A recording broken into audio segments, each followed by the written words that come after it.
Good evening and welcome to Breakdown. My name is Chris Morris, and each week I'll be breaking down the corporate fascist state in which we live and the effect that it has on our everyday lives and many elements of the world that we see around us. I'd just like to mention firstly to check out the website flippingthepyramid.co.uk, where you can listen to this programme once it's been recorded, and some of my previous programmes, not to mention programmes that have been recorded by other hosts on the station. You can also listen to this programme again on my YouTube channel, which is Breakdown Radio Show, all one word, and you should be able to find it from that. I'm going to be discussing Iran this week in a follow-up to last week's programme, which was about Syria, with the two nations being very strongly related for reasons that I've begun to discuss last week. But I just wanted to briefly make reference to the Leveson inquiry that occurred this week. I'm sure many of you have been, if not following it, certainly aware of what's been going on with essentially the Murdoch press having engaged in some pretty poor behaviour with regards to privacy issues, phone hacking, and just generally recording people while they weren't aware that they were being recorded, engaging in behaviour that you could quite reasonably describe as harassment and stalking. The panel that was conducting this inquiry today came to its conclusions over the past week, came to its conclusions and published its report. And there's been a public debate on this issue, with David Cameron coming out and stating that he believes that the press should remain free and that there should be no regulations placed on press freedom. We could discuss why he stated this and what the insinuations related to it are. I would suggest that one of the primary reasons that he has stated this is because he comes out of it not looking particularly good and has been shown to have very strong links to Murdoch and obviously has a personal relationship with this group of cronies that essentially follows him around, and they're very strongly linked to him, including the former editor of The Sun, Rebecca Brooks. But what I primarily wanted to discuss just for a couple of minutes was after the inquiry published its results, there was a public debate, as usually the case, and the matter was heavily debated on programmes like Question Time and The Politics Show, various BBC programmes, and I'm sure there were others on other channels that discussed it as well. And the crux of the debate was, should we regulate the press or do we need to have a free press? And any manner of people were blamed for what's going on. The Murdoch press has obviously been dragged through the mud, and not undeservedly so, of course, because they have behaved very poorly. I saw a debate on the BBC where someone who currently works for the Sunday Times, you could say has a vested interest in the issue, was saying that there should be no regulation of the press, and if there is any regulation, it should be independent, shouldn't be governmental. Which I would agree with. And Anne Diamond, who was annoyed that, I'm sure she really has got absolutely no idea what she was talking about. She mainly seemed to be concerned with the fact that she'd turned up to give evidence to the Leveson inquiry and hadn't had some sort of tangible result from it, and that she'd wasted her time. But anyway, she was in favour of some sort of government regulating the press, which I'm completely against. But I think what is interesting to me is that the press or the government have been cast as the bad guys in this particular debate. They've been made out to be the evil ones, made out to be the ones that are solely to blame. And I think a very important element of the whole issue has been completely missed, which is that it's not the press that's primarily to blame. Of course, their conduct should be held to account, and of course what they've done is wrong. But when I first heard that tabloid press in particular, the allegations have primarily focused around The Sun and the News of the World, although other tabloid press, including the Mirror, have been shown to have behaved in exactly the same way. And when I first heard the tabloid press were hacking people's phones and following people around and harassing people and behaving in a way that could definitely be described as unethical, I wasn't exactly surprised. And I would be amazed if anyone was surprised, because we know for a fact, and it's been depicted on television many times in many different programs, that there's this phenomenon called the paparazzi, who just hang around outside people's houses for days on end, trying to get a few pictures of them. If they actually come out of their house, they'll take hundreds and hundreds and hundreds of photographs, and then the press will try to pick the one that makes them look worst and say, "Oh, look, this person's falling apart mentally," and that's just normal. That's everyday news. That's in the press every day. So if it surprises you that the press goes through people's bins, and I mean, I remember seeing Ian Hislop. Ian Hislop was on Room 101, and you can look this up because this is on YouTube. And he's discussing what Piers Morgan. There was some sort of public spat between the two of them. Not really a spat. I mean, essentially, I think Hislop printed some stuff about Piers Morgan that didn't make him look particularly good. So Piers Morgan went on this insane campaign against Ian Hislop, trying to dig up any dirt that he possibly could about him, and Hislop describes the arcane lengths to which the Mirror went to try to get some information on him. And they would print stories about Ian Hislop in the press, in the Mirror, showing him just talking to people and trying to fabricate some ridiculous story attached to it. And one day, Ian Hislop phoned up his local vicar, because he apparently goes to church every Sunday. And no, sorry, it's the other way around. His local vicar phoned him up and said, "Oh, hi Ian, how are you? I'm fine." And his vicar said, "I've had the Daily Mirror on the phone asking me if you've said anything in confession," because it's a Catholic church. So that is the level to which they'll stoop. So when I heard the Leveson inquiry, that it came out the Leveson inquiry that all the tabloid press have behaved in an unethical way, that they're infringing upon people's privacy, they're hacking the phones of dead people, they're printing stuff that isn't particularly based on fact, shall we say, and that is based on supposition and tenuous evidence. I wasn't surprised. If anyone was surprised, they're an idiot, frankly. So the issue really, and something that hasn't been discussed, in my opinion, is the fact that it's not merely the press that's to blame for what's going on. It's us. It's our fault, because these newspapers continue to sell.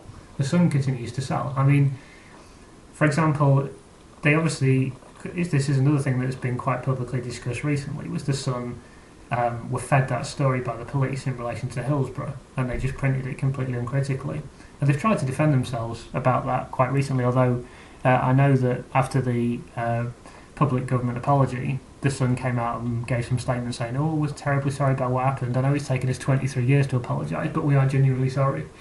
And of course, that's hurt their sales in Liverpool. I don't know if the Sun has become more accepted now in Liverpool, but I get the impression that it is still pretty much reviled, and that people have continued to stop buying it, which is great, and that's what should happen, because we have to take responsibility for the fact that, despite the fact we know that the tabloid press is full of complete shite, it still sells. It sells very well. Obviously there's been a drop off in sales for a variety of reasons, not least the popularity of the internet now. But everyone knows that the Sun is still the country's biggest selling newspaper, although I think the Daily Mail might rival it now. I haven't got the figures in front of me, I haven't really looked it up. I know the Mail and the Sun are the two biggest. And these papers still sell very, very well, even in the middle of this shitstorm. So, the public has to take some responsibility. The public can't just say, "Oh, isn't it terrible what Murdoch's been doing? Isn't it terrible they've been phone hacking people? Isn't it terrible that they've been doing this? Isn't it terrible they've been doing that? Right, what's in the Sun today?" It doesn't make any sense. If you want to hold these people to account, the fact is the power lies in our hands. And just speaking about myself, not trying to hold myself up to any kind of example, but I really enjoy sport a lot, and I watch loads of sport. But I won't have Sky, because I won't contribute to Murdoch. I mean, I won't contribute to the Murdoch empire and News Corp, and his. If you ever go onto Google and type media owned by Rupert Murdoch or newspapers owned by Rupert Murdoch, you'll see the kind of empire that is just hundreds and hundreds and hundreds of publications. For one person to have that power, in any sense, is not a good thing. But when we know the kind of behaviour, we now know for definite, although I don't doubt for 1 second that we haven't heard half of the real story, but we now know for definite the kind of behaviour that they engage in. And in fact, we knew a great deal of it before, because as I said, it's not a secret that they hang around outside people's houses for days trying to dig up dirt on them. So if we're going to have all that information, at our disposal and still contribute to this Murdoch empire, then I think it's pretty poor. So I don't have a Sky subscription, even though I'd really like to have one to watch the football and watch cricket and tennis, but I don't because I don't want to contribute to. I can't on the one hand say I think it's wrong going around hacking dead people's phones, and then on the other hand, paying to the institution that's doing it. I mean, and we do have a choice on this issue. It's not like other things that we may disapprove of. We may disapprove of VAT. I certainly do, but I mean, it's difficult if you've got a normal job and you can't write off the VAT receipts. Then it's very difficult to avoid VAT. It's difficult for everyone to avoid it. So, I mean, this is something where we have a choice, and I'm not saying you should follow what I'm doing or you should do the same as I do. It's not my position to judge people critically or to make some sort of moral or ethical decision on what people should or shouldn't be doing. But I do think we should think carefully about the balance between corporate responsibility and personal responsibility. In this particular case, the corporation that we're all criticising, the corporation that has been dragged through the mud very publicly, certainly this week, there's been considerable calls that just because of their behaviour, the press should be subject to some form of regulation, some form of government regulation, although the Leveson inquiry ultimately recommended that if there is any form of regulation, it should be an independent body, which I agree with. We can't very well get on our high horse about that if we're not willing to take personal responsibility. So I just wanted to discuss that briefly because I thought it was an interesting. It's something that occurred to me that I haven't heard stated elsewhere, and I think it's something that we need to bear in mind. Okay, I'm going to move on now to the main focus of today's programme, which is to talk about Iran and the current military and propaganda build-up against Iran. This obviously follows on from last week's programme where I was talking about Syria. As I explained last week, Syria is Iran's only ally in the Middle East. So this is one of the primary reasons why you're seeing all the reaction against them. It's the primary reason why you're seeing all the reaction against Syria at the moment. Although I think there are ulterior motives, further ulterior motives as well. But before I discuss the current situation in Iran, I just want to discuss the history of Britain and America, the Anglo American establishment, and their meddling in Iran, because it's been quite extensive. Usually I talk about the post-Second World War world on this programme, particularly the post, because of its post-Bretton Woods nature. Bretton Woods was discussed in the first programme that I made, and usually what I'm referring to refers to the post-Bretton Woods world. But with regards to this topic, I want to talk about some events that predate this and predate the Second World War, because they're quite important in firstly understanding everything that's going on in Iran and the full historical context, and secondly it shows you how far back the British and American meddling in the country dates. So everything I'm about to read to you, I'm going to go through it as quickly as possible because there's a hell of a lot of material to go through, and you could really go through this in very great depth. I'm only going to really skate over these pre-Second World War issues, but I mean you could really go into them in a lot of depth. But everything I'm reading, that I'm going to read to you, is from the Iranian History Chronicle, which is a superb and incredibly detailed history of Iran that goes back several millennia, but obviously deals with modern events in considerably more detail.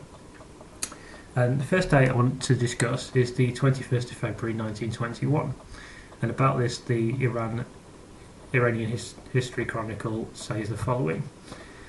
After the First World War, Russia and Britain entered a fierce power struggle in Iran. 4 years later, the Qajar dynasty was overthrown and Reza Khan was put on the throne by the British, yet deposed and replaced by his son in 1941. And then you have on the 22nd of June 1921, Maylis denounces British colonial agreement. On the second day after the fourth term opening, Maylis denounced the Anglo-Persian agreement issued by George Curzon in August 1919.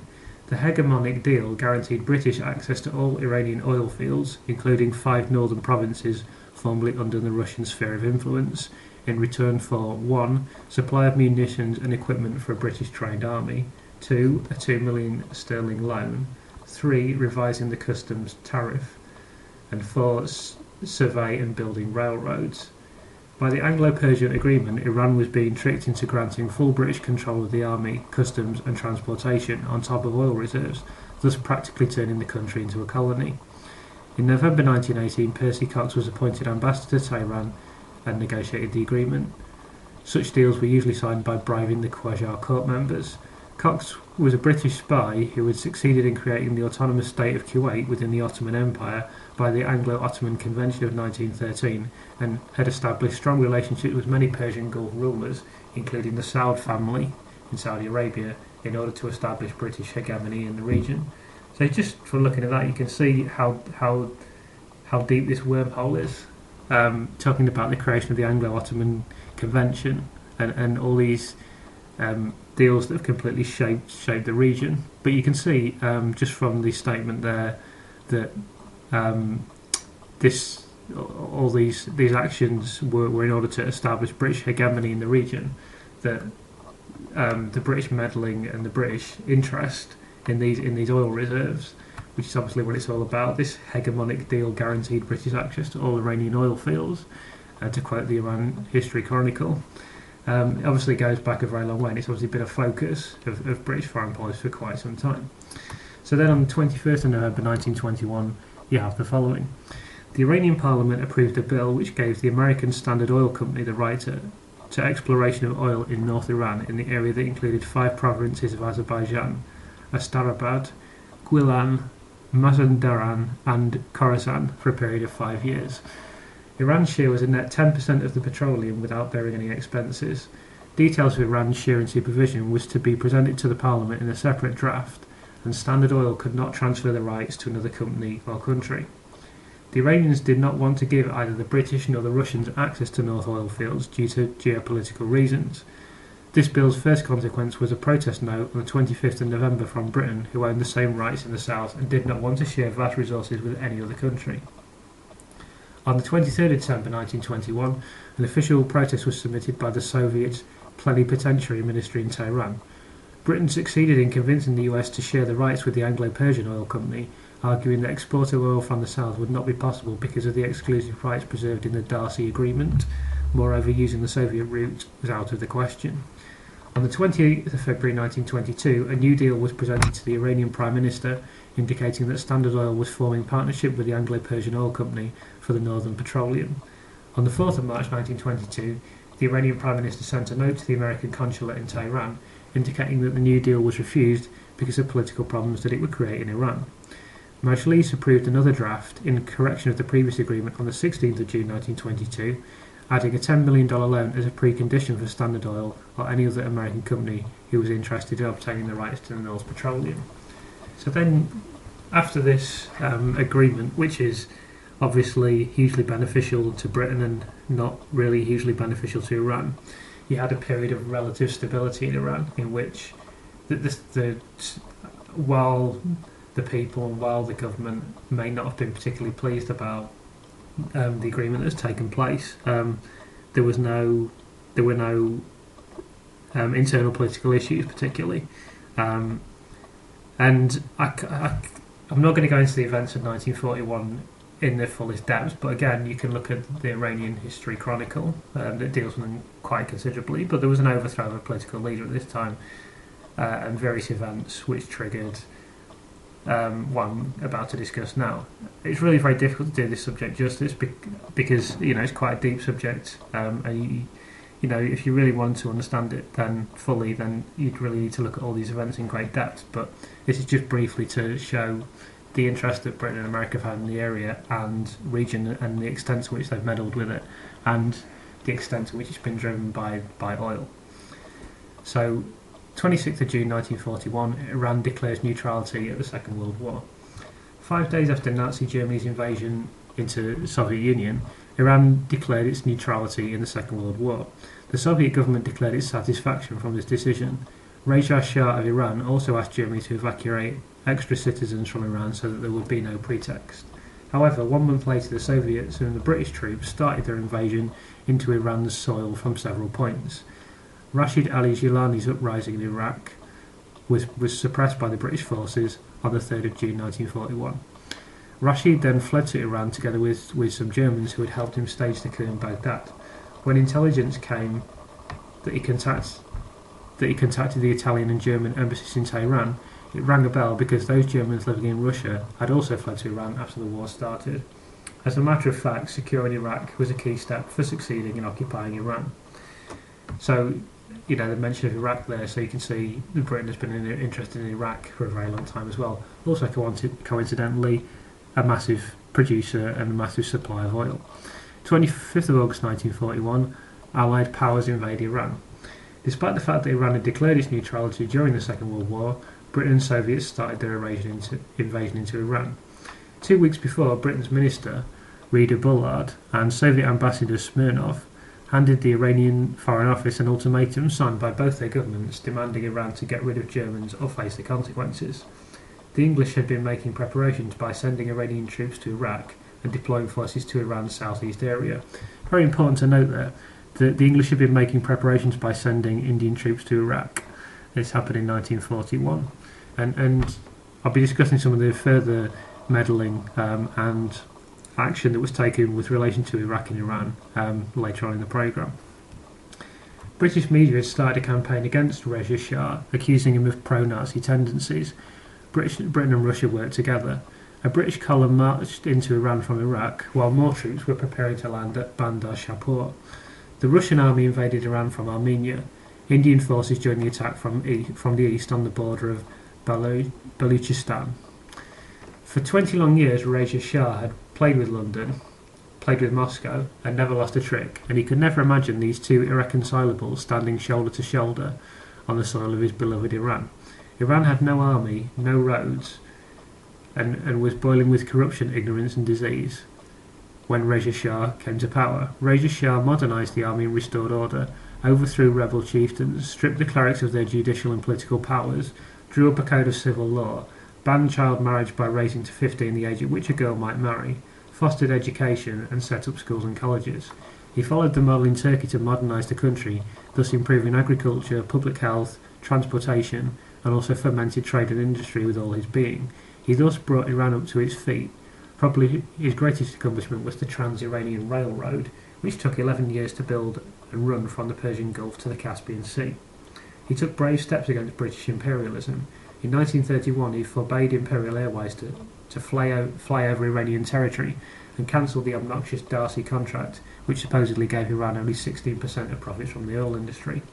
When the tables turned, he was no more than a prisoner of war, whose destiny was to die in exile.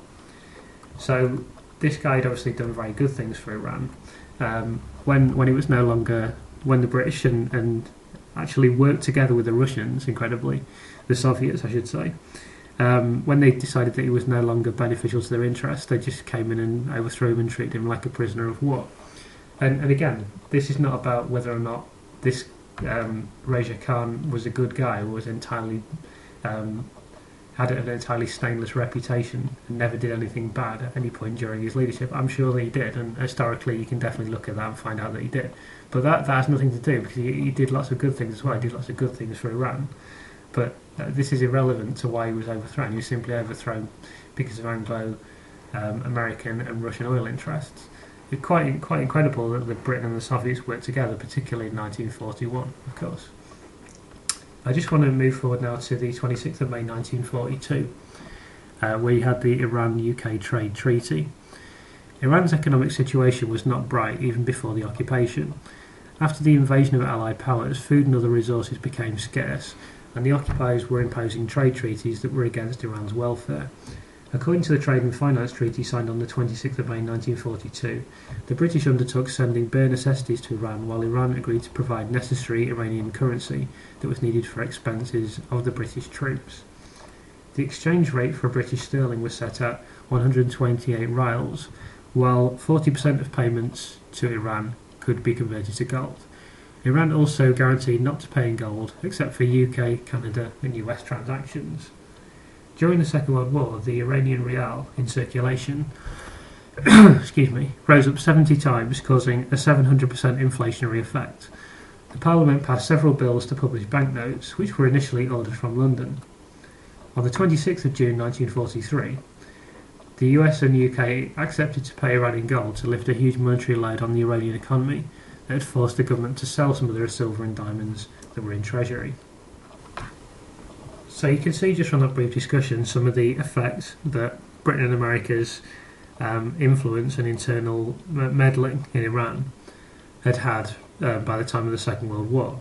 Obviously, the Iranian people were pretty sick of this because a leader was democratically elected in the late 1940s and early 1950s, called Mohammad Mossadegh, and that led to an event in 1953 called Operation Ajax, which I want to discuss in depth because it's extremely important and it has had and continues to have a significant influence on what is actually happening in Iran today. So I'm going to take a break at this point, and then I'll begin in the next part discussing Operation Ajax. So I'll play a tune in the meantime, and I'll be back in a few minutes.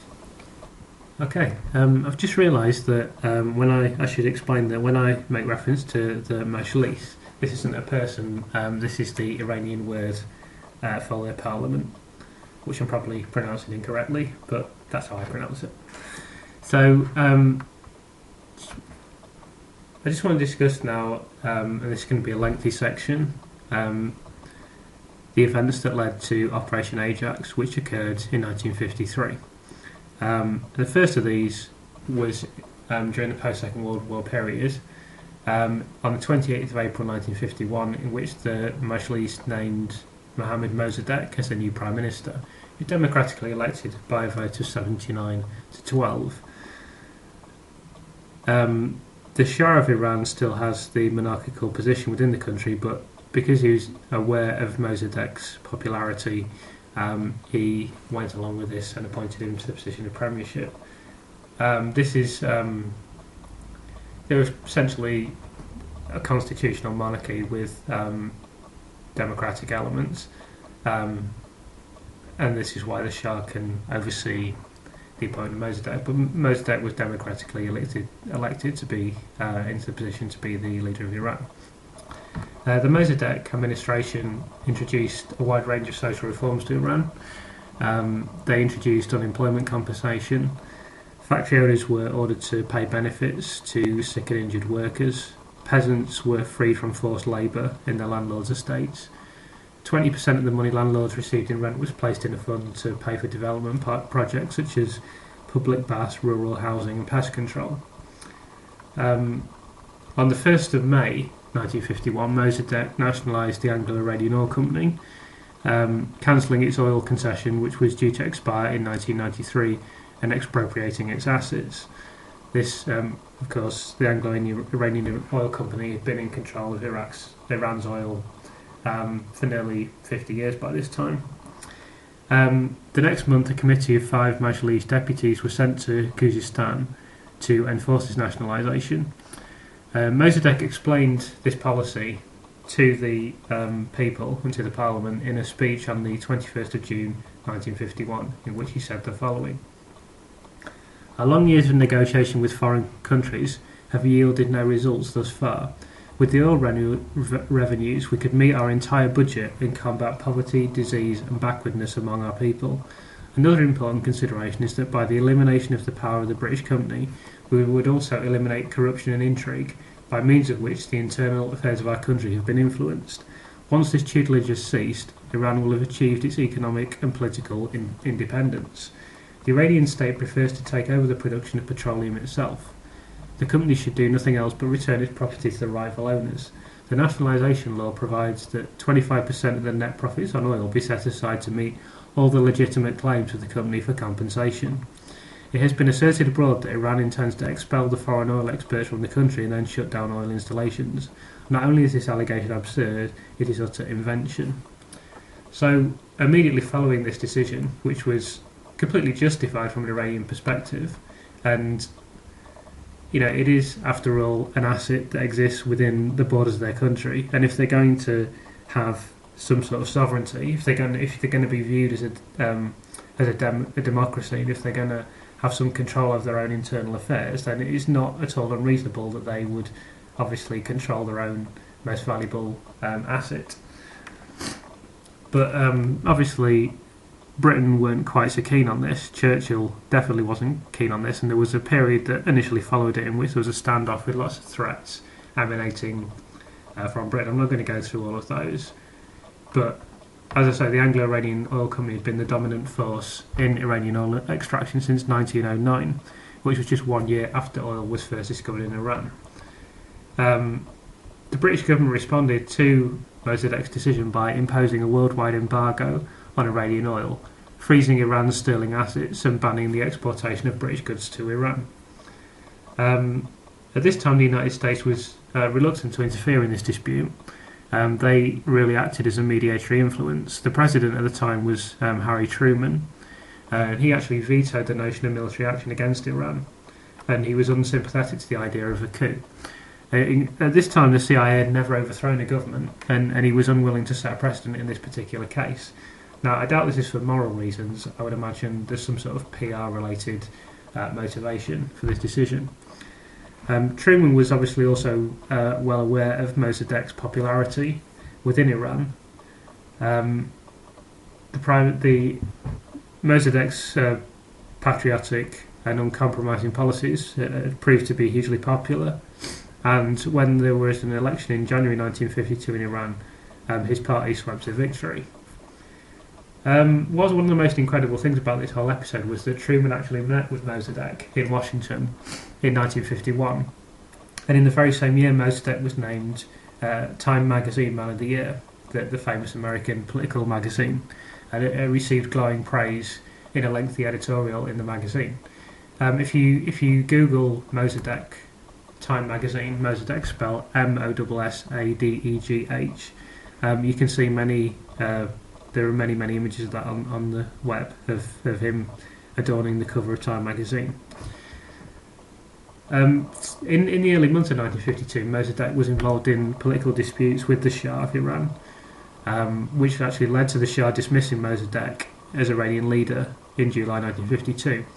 Now, a measure of how popular Mossadegh was in Iran was indicated by the fact that this decision led to a large scale and incessant popular protest and rioting, which culminated in the Tia uprising on the 21st of July 1952.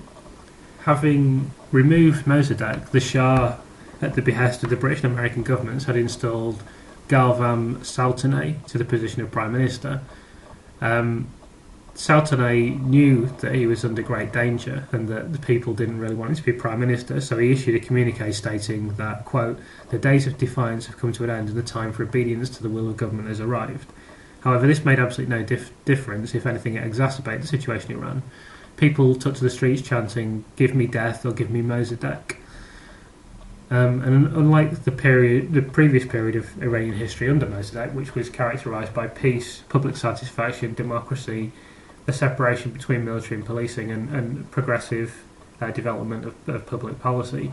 During this period, the police and security forces took a harsh and confrontational stand against the protesters, killing dozens during this aforementioned Tia uprising. However, by the end of the 21st of July, many members of the security forces had in fact switched sides and joined the protesters, and many supporters of Mossadegh in government, including all of his former deputies, pledged their support for the former leader and rejected the existing Prime Minister. Once Gavan witnessed the strength of support for Mossadegh, he resigned and the Shah was forced to reappoint Mossadegh as Prime Minister, and he also complied with Mossadegh's earlier request that the military should be controlled by the democratically elected government. On the very same day, on the 22nd of July 1952, the International Court in The Hague voted in favour of Iran in the dispute that the British government had lodged regarding the decision to nationalise the Iranian oil supply. I'll just quote from this decision. The Anglo American Oil Company case had been submitted to the court by the United Kingdom government on the 26th of May 1951 and had been the subject of an objection on the ground of lack of jurisdiction by the government of Iran. By 9 votes against 5, the court declared that it lacked jurisdiction. So this is the court deciding that Mossadegh's decision to nationalise the oil supply is completely legal, it's completely legitimate. Mossadegh's a popular leader, he's democratically reforming Iran, they've had a pretty checkered history, As I've discussed previously, and ever since it was discovered that there was massive amounts of oil in the country, there's been constant intervention from both Western powers, from both the United States and Britain, and also Russia. And now, things are looking up for them, essentially. They've got this huge resource that's going to provide a great deal of revenue for them. They've got a Prime Minister in place that wants to build a genuinely democratic state and wants to do good things for the people and modernise the country and educate the people and have progressive policies defining the everyday existence in Iran of the general population.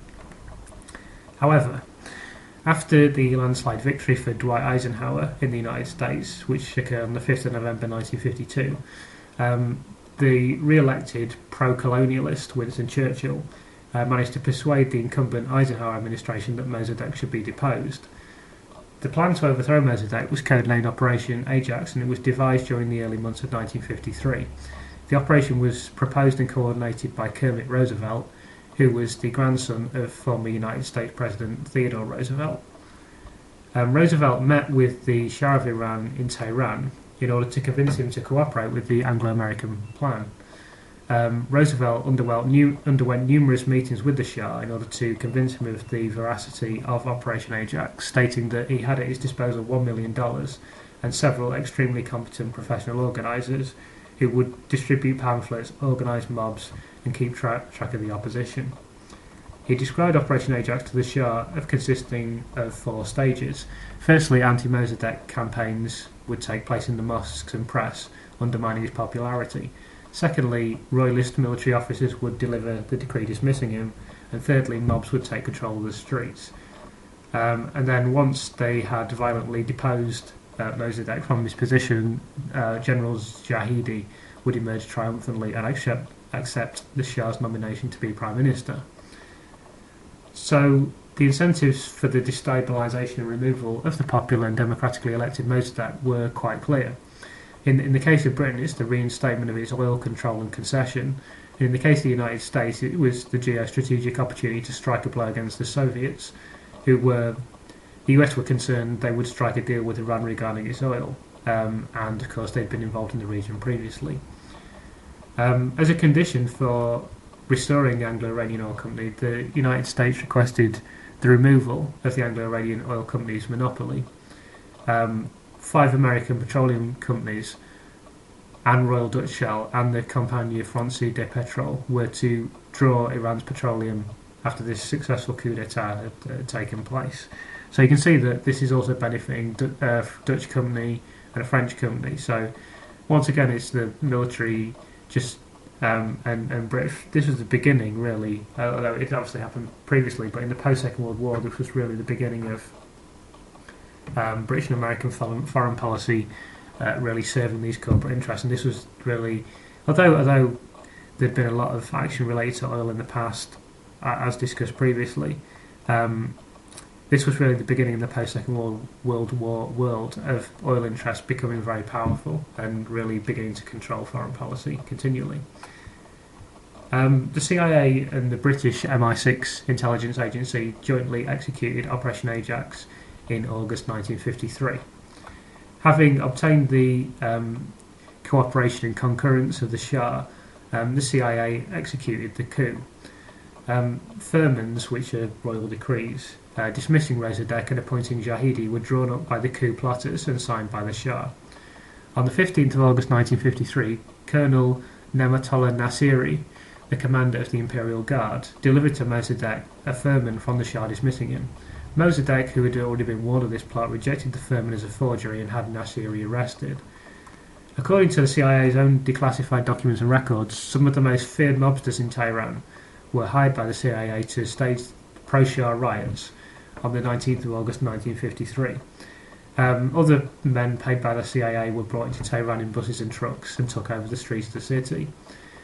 The CIA and MI6 effort had already encompassed bribing street thugs, clergy, politicians and Iranian army officers to take part in a propaganda campaign against Mossadegh and his government. The CIA completed the coup against Mossadegh when on the 19th of August 1953 a pro-Shah mob, which were paid by the CIA, marched on Mossadegh's residence. The Shah, after this, subsequently returned to Iran And actually, Alan Dulles, the director of the CIA at the time, flew back with the Shah from Rome to Tehran. And then General Jahidi replaced the deposed Mossadegh, who was arrested and tried on the 21st of December 1953, and he was originally sentenced to death. This is actually reported by the New York Times for the 22nd of December 1953.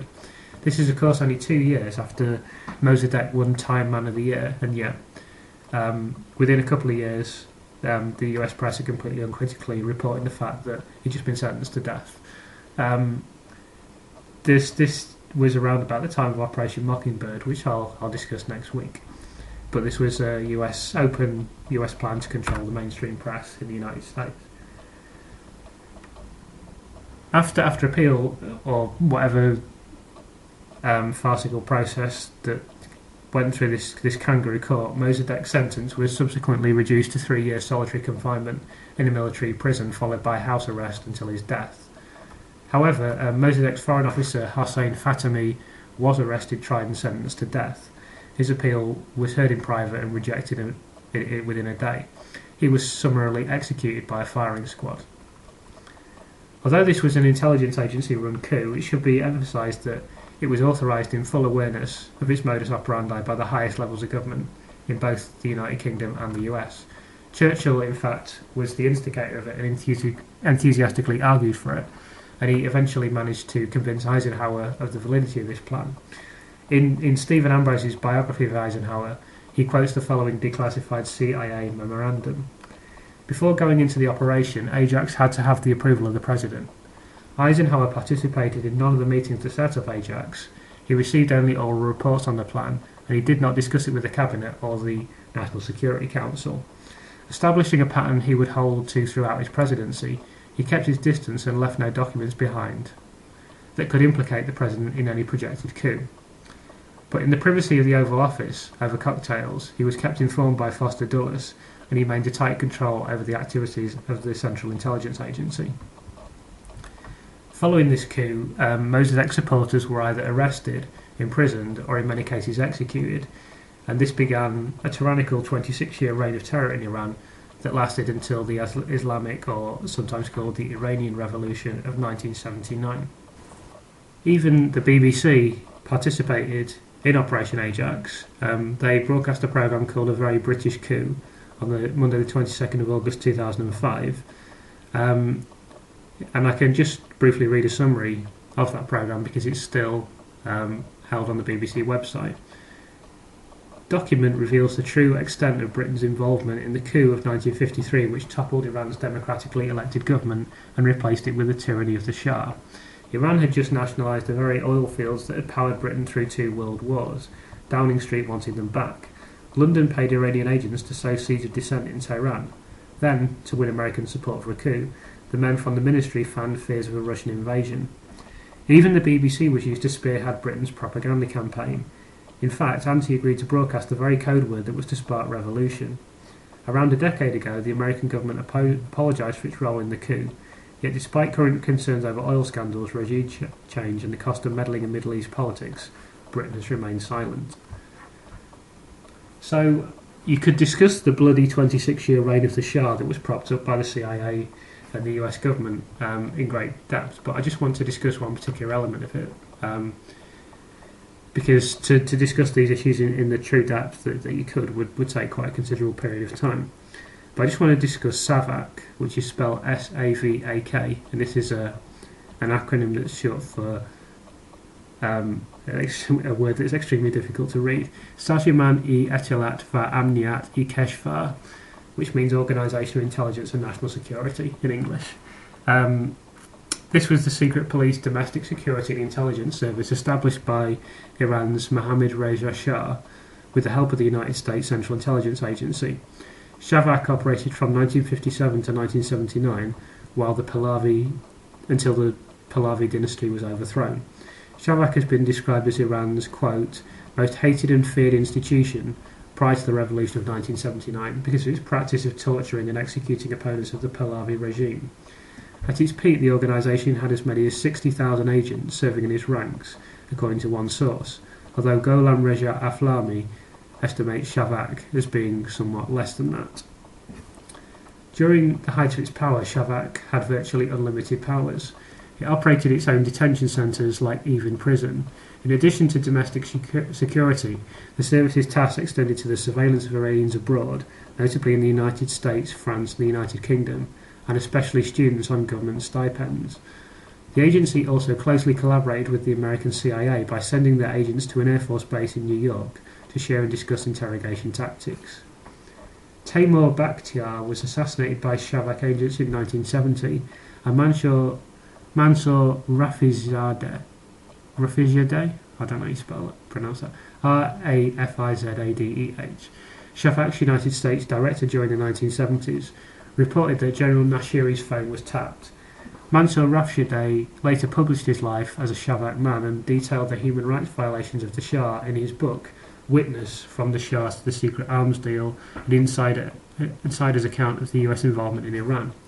Mansour Rafizadeh was suspected to have been a double agent, also working for the CIA. According to the Polish author Ryszard Kapuscinski, Shavak was responsible for censorship of press, books and films, interrogation and often the torture of prisoners. Sources disagree over how many victims Shavak had and how inhumane its techniques were. Writing at the time of the Shah's overthrow, Time magazine described Shavak as having, quote, long been Iran's most hated and feared institution, which had, quote, tortured and murdered thousands of the Shah's opponents. The Federation of American Scientists also found it guilty of, quote, the torture and execution of thousands of political prisoners, and symbolising, quote, the Shah's rule from 1963 to 1979. The FAS list of Shavak torture methods included, quote, electric shock, whipping, beating, inserting broken glass and pouring boiling water into the rectum, tying weights to the testicles, and the extraction of teeth and nails. So remember, we've gone from a popular democratically elected leader who was nationalising the oil supply, pursuing moderate policies and completely reforming the nation in a very progressive way, securing the future of Iran economically and doing great things for the people socially, to this regime of torture and murder and massive surveillance of the population. It's a bloody authoritarian regime. It's purely because of a bloody coup that was run by the CIA and MI6, so the British and American governments could get what they want and what the corporations that they represent wanted. Shavak and the Shah's bloody reign led to the Iranian or Islamic Revolution, which I mentioned previously, which occurred in 1979. Even the BBC describes the reasons for this as follows. Before the revolution, Iran was ruled by the Shah Reza Pahlavi. Power was clustered among a close network of the Shah's relations and friends. During the 1970s, the gap between Iran's rich and poor grew. Distrust of the Shah's economic policy and resentment of his autocratic style fueled dissent against his regime. It's generally assumed that tens of thousands, possibly as many as 60,000 Iranians, were killed during the Islamic Revolution. Now, after this occurred, there was definitely a period of extremism, but this was directly fostered by the actions of Britain and the United Kingdom, as it was with Operation Cyclone, which radicalised, armed and funded the Mujahideen in Afghanistan. However, not happy with merely completely ruining the country, Britain and the United States were no longer happy with the political hierarchy in Iran as it stood in 1979.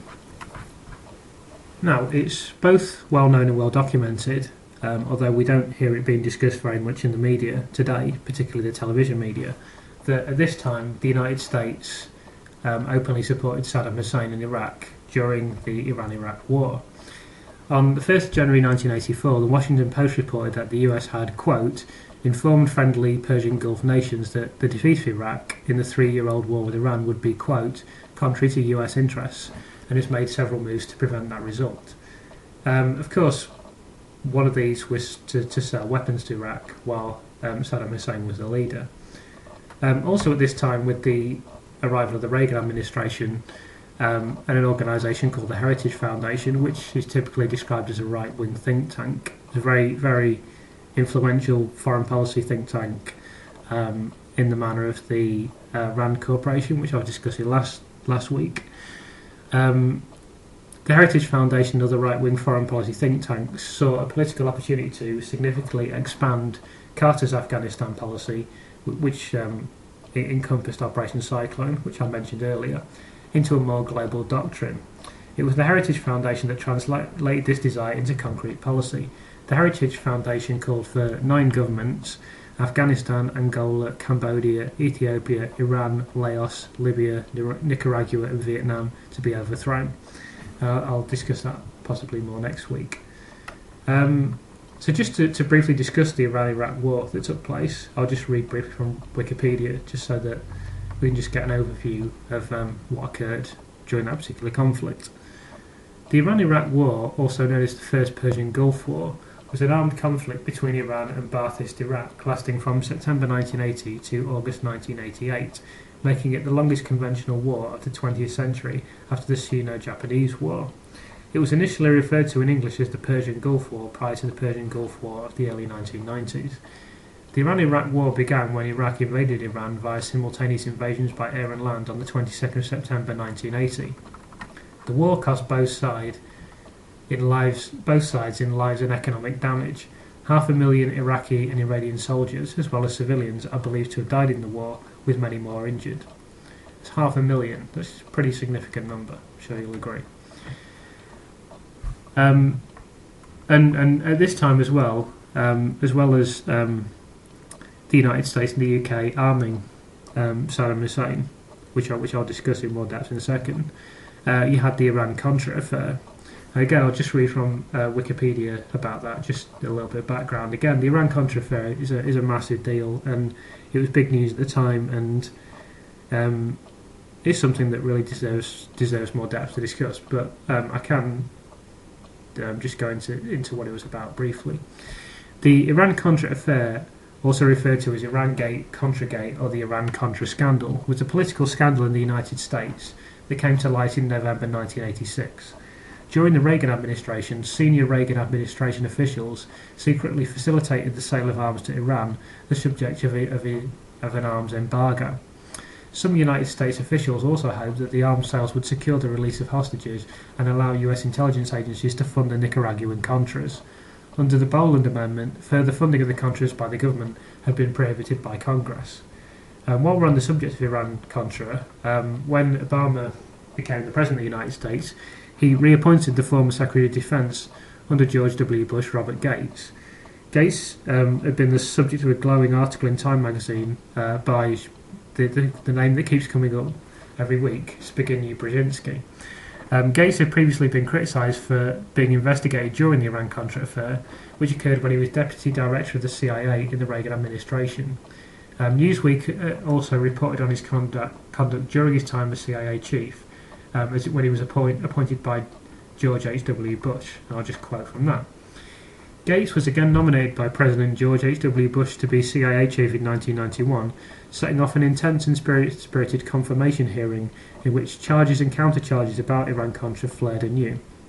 Gates was also publicly accused by former CIA subordinates of slanting intelligence about the Soviet threat, a criticism that evokes an eerie parallel to accusations hurled against the current Bush administration over its handling of pre-war intelligence about Iraq's weapons of mass destruction and the alleged ties to Al-Qaeda. Gates was also intimately involved in arms sales to Iran, so I'll just briefly read a little bit of a document that's related to that. In November 1987, as the Reagan administration was still scrambling to contain the Iran-Contra scandal, then Deputy CIA Director Robert M. Gates denied that the spy agency had soft-pedaled intelligence about Iran's support for terrorism to clear the way for secret US arms shipments to the Islamic regime. Only one or two analysts believed Iranian support for terrorism was waning, Gates wrote in articles that appeared in the Washington Post and Foreign Affairs magazine. This is the magazine of the Council on Foreign Relations that I mentioned previously. And no CIA publication asserted these things. However, a month earlier, an internal CIA review had found 3 reports from November 22, 1985 to the 15th of May 1986, claiming that Iranian-sponsored terrorism had declined, according to a sworn statement from veteran CIA analyst Ray McGovern, who prepared the review for senior officials in the Directorate of Intelligence. So he could go on about this, but, just fabricating intelligence and going contrary to their state public policy so that they could sell arms to Iran.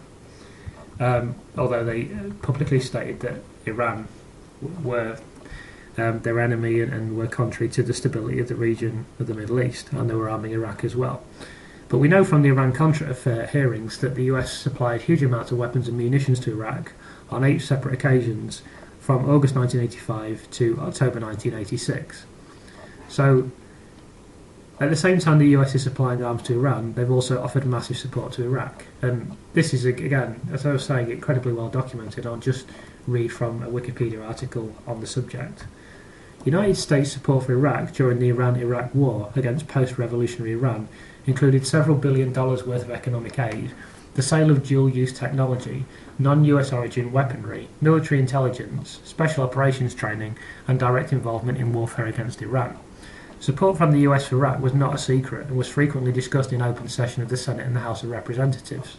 On the 9th of June 1992, Ted Koppel reported on ABC's Nightline, quote, "It is becoming increasingly clear that George Bush, operating largely behind the scenes and throughout the 1980s, initiated and supported much of the financing, intelligence and military help that built Saddam's Iraq into the power it became. Reagan-Bush administrations permitted and frequently encouraged the flow of money, agricultural credits, dual-use technology, chemicals and weapons to Iraq." What Koppel is mentioning here, this included an American company, Bechtel, winning factory-building contracts within Iraq for chemical materials, which Saddam used to manufacture chemical weapons that were used to slaughter the Kurdish people. This was well known about by the United States at the time. Now, as if the US hadn't done enough already to destabilise Iran and to cause the Iranian people to pretty much revile them, let's return to the Iranian History Chronicle and look at the date of the 3rd of July 1988. Iran Air Flight 655, also known as IR-655, was a commercial flight that flew on a Tehran-Bandar Abbas-Dubai route. On this day, the flight was shot down by the USS Vincennes on the Bandar Abbas-Dubai leg, which resulted in 290 civilian fatalities from 6 nations, including 66 children. 38 non-Iranians were aboard also. Iran called the US action a barbaric massacre. At the time of the incidents, the Vincennes US Navy guided missile cruiser was within Iranian territorial waters. Identifying Airbus A300B2 as Air Force F-14A Tomcat, the Vincennes fired a volley of 2 SM-2ER anti-aircraft missiles. The first missile broke the aircraft in two and damaged the tailplane and right wing. On the 6th of November 2003, the International Court of Justice concluded that the US Navy's actions in the Persian Gulf at the time had been unlawful. But the US administration never gave a full report or apologised officially for the incident that took place while Iran was in the middle of an 8-year war with Iraq, ruled by Saddam Hussein, a dictator who was supported by most Arab countries and their Western allies. The commander and crew in charge of the battleship were decorated with combat action ribbons one day prior to US Independence Day. Compared to the downing of Korean Air Flight 007 by the Soviet Air Force in 1983, in which the Soviet airspace had been violated, Time and Newsweek magazine's headlines at the time were "Shooting to Kill" and "Murder in the Air," whereas little is available in the US corporate media regarding IR-655. The Vice President of America at the time, George Herbert Walker Bush, later President of the United States, declared a month after the incident, quote, "I will never apologise for the United States of America, ever. I don't care what the facts are." This was reported by Newsweek on the 15th of August 1988. So, all the following has occurred. We've seen what the US policy towards Iran is. We've seen the meddling that's taken place. We've seen the slaughter that's taken place. We've seen the loss of life that's taken place. We've seen how the democratically elected Mossadegh was undermined. We've seen the massively negative impact that this has had on the country. We've seen the suffering the Iranian people have been through, and the Iraq-Iran war. We've been through the Iran-Contra scandal, and we've seen them arming Iraq with chemical weapons and supporting Iraq in the Iran-Iraq war, despite the fact that Saddam Hussein's a massive dictator, despite the fact he's slaughtering the Kurdish people. And we've seen them shoot down commercial aircraft in 1988, killing 300 people. After all this occurred, in 2002, the US had what I would describe as the sheer temerity to name Iran as being part of the axis of evil. And we all know from last week what happens to countries that are in the axis of evil.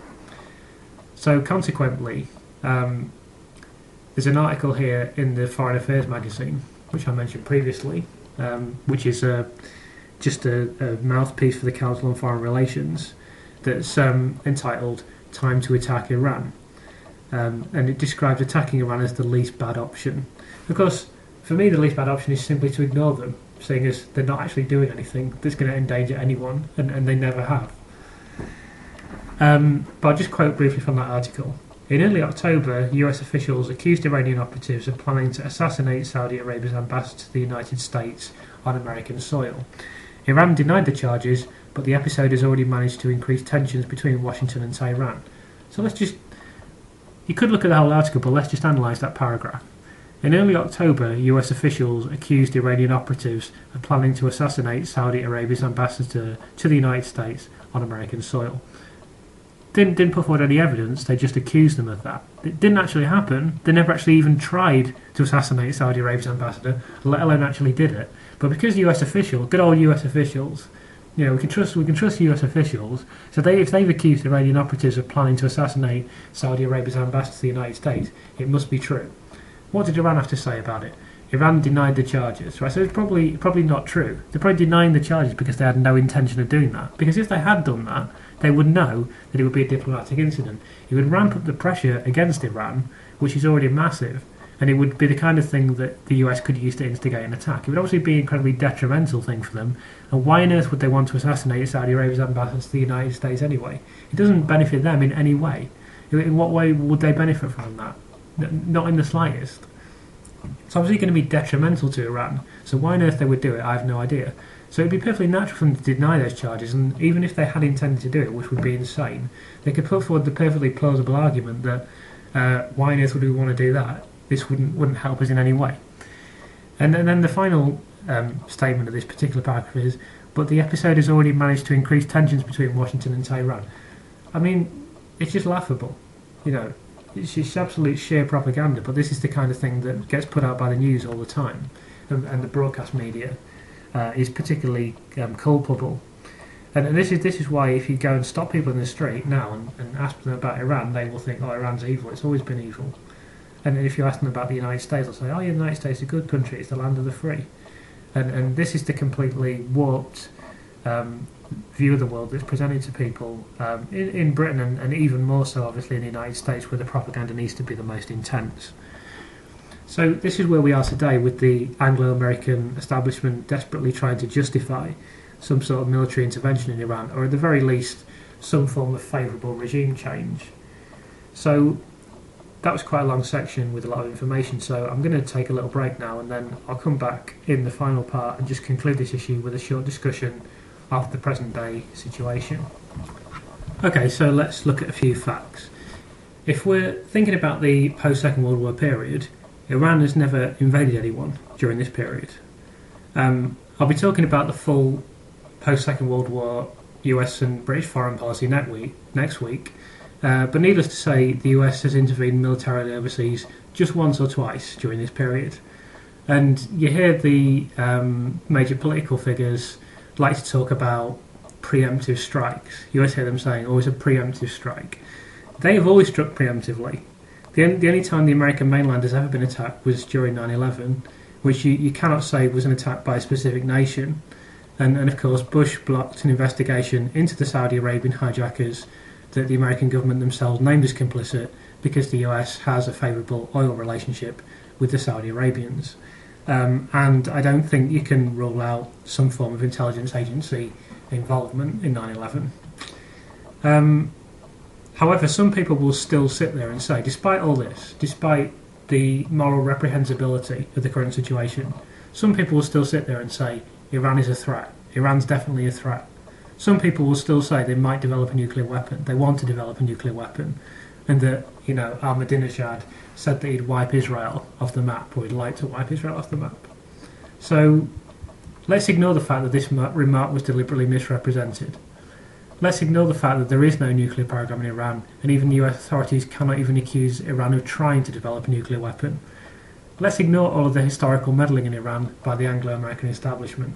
Let's ignore the fact that Iran have no recent record of attacking anyone, whereas Britain and America have attacked other countries and meddled in the internal affairs of others time and time and time again. There's one other reason why Iran poses no threat to Israel, no threat to Britain, and no threat to the United States, even if they did develop a nuclear weapon, which is completely admitted they're not even trying to develop one. And to illustrate this, I'd like to play a clip from a film. Now, this is not a particularly great film necessarily, although I'm very fond of it, but it's a film called War Games. And I'll just explain what is occurring in this clip, although it's not essentially that important, but it's just so that you know what's going on. There's been some sort of computer malfunction, and the US NORAD administration believes the United States is under a massive nuclear weapon attack from the Soviet Union. The person that programmed this computer has just managed to get to the war room in NORAD where these decisions are made about firing nuclear weapons, and he's trying to convince a US general to write off the attack. This should become clear during the clip, but that's not particularly important, the context. I just particularly want you to listen to his reasons to why the Soviet Union wouldn't attack the United States in this way. Hello, General Barringer. Stephen Falcon. Mr. Falcon, you picked a hell of a day for a visit. General, what you see on these screens up here is a fantasy, a computer-enhanced hallucination. Those blips are not real missiles, they're phantoms. Jack, there's nothing to indicate a simulation at all. Everything's working perfectly. But does it make any sense? Does what make any sense? That. Look, I don't have time for a conversation right now. General, are you prepared to destroy the enemy? You betcha. Do you think they know that? I believe we've made that clear enough. Then don't. Tell the president to write out the attack. Sir, they need a decision. General, do you really believe that the enemy would attack without provocation, using so many missiles, bombers, and subs, so that we would have no choice but to totally annihilate them? 1 minute and 30 seconds to impact. General, you are listening to a machine. Do the world a favor and don't act like one. Now, let's think about what's stated in that clip with relation to Iran. Are the United States prepared to destroy Iran? Of course they are. Have they made that clear to the Iranians? I would quite reasonably believe that this is the case. Does anyone seriously believe that Iran would fire a nuclear missile at Israel, Britain, or the United States under any circumstances, let alone without provocation? It can't possibly happen for the precise reasons stated in that clip. They would be totally annihilated. They'd be obliterated. They'd be turned into a car park. Israel has nuclear weapons and has refused to sign up to the Nuclear Non-Proliferation Treaty that the US is continually banging on about with regards to Iran. I'll just read from Wikipedia about this, although there are many other sources. Israel is widely believed to possess nuclear weapons and to be the 6th country in the world to develop them. It is one of 4 nuclear-armed countries not recognised as a nuclear weapon state by the Nuclear Non-Proliferation Treaty, the others being India, Pakistan and North Korea. Israel maintains a policy known as, quote, nuclear ambiguity, also known as nuclear opacity. Estimates as to the size of the Israeli nuclear arsenal vary between 75 and 400 nuclear warheads. Most estimates are that they possess fewer than 200 warheads. It is also estimated that Israel has the ability to deliver them by intercontinental ballistic missile, aircraft and submarine. In addition to Israel, Britain has 200 nuclear weapons and the US has in the region of 8,000 nuclear weapons. Look at the way that the United States reacted to 9/11, where a couple of planes hit some buildings and the buildings fell over. Imagine what would happen if Iran fired a nuclear weapon at the United States or any of its allies. They would just be wiped off the face of the earth. They'd be obliterated. They'd be annihilated, decimated, whatever word you want to discuss. You use to describe it. They would no longer exist in the form in which they do today. Of that there is no doubt. And I have absolutely no doubt whatsoever the United States would use nuclear weapons because they're the only nation that's ever used atomic weaponry, of course, at Hiroshima and Nagasaki. Furthermore, if there was some sort of nuclear conflict in relation to Iran, this would almost certainly bring the Russians to the table as well, and they're the world's biggest nuclear power with possibly as many as 10,000 nuclear weapons, and their major ally China would also get involved, and they have over 200 nuclear weapons. Even if the isn't a nuclear conflict in relation to Iran, which is probably a marginal chance that will happen, and obviously I sincerely hope it doesn't happen. But if there is some sort of conflict over Iran, and the US, UK, Israel, and/or NATO engage with them in a military sense, the absolute best case scenario is there's going to be some sort of horribly tense Cuban Missile Crisis style standoff. As I discussed last week, this is the precise situation that occurs in the film Threats that gets us all blown to smithereens. So that is the ridiculous and deeply hypocritical attitude that the Anglo American establishment has taken and continues to take towards Iran. This would be hypocritical enough had the two countries been whiter than white elsewhere in their foreign policy, but that's not quite the case, unfortunately. So next week I'm going to be discussing the post-Second World War world. I can never say that. Second World War world foreign policy of Britain and the United States in some depth. Now, I've got no idea how I'm going to do this because it's an extremely large subject that could go on for hours and hours and hours. Noam Chomsky has written God knows how many thousands of pages about all the US foreign policy, how unjustified it's been, how many lies they've told, how hypocritical it's been, and all the abuses and all the slaughter and all the murder. And the book I was reading from by Mark Curtis, Web of Deceit, is a 500-page appraisal of Britain's foreign, an exposure really more than appraisal, of Britain's foreign policy, which mainly focuses on the period 1970 to 2002. So it's a pretty massive subject, and I'm probably going to have to skate over it. Frankly, I've got no idea how I'm going to do it, but I'm sure I'll work out something. But there is a hell of a lot of duplicity, corruption, lies, scandal, hypocrisy, slaughter, death, misery, and murder involved. And what's particularly important to emphasise is that the US and Britain have always been the instigators. They've never been responding to anything legitimate. They've never been responding to being attacked. They've never been taking a defensive posture. They've always been the aggressors, and they've always been, to use their own phraseology, preemptively striking these particular countries, or in the case of military intelligence agency operations, they've been engaging in them usually covertly without any sort of parliamentary vote or even the knowledge of the people and the Parliament. So that's it for this week. I just encourage you again to visit the website flippingthepyramid.co.uk, where you can listen to this programme and many other programmes made by myself and the other hosts on the station, which are all worth listening to. You can also download this programme and download my previous programmes by going to YouTube. My YouTube channel is Breakdown Radio Show, all one word, so if you type that into YouTube, you should be able to find the channel. But that's it for this week, so I'll speak to you all next week, and don't have nightmares in the meantime.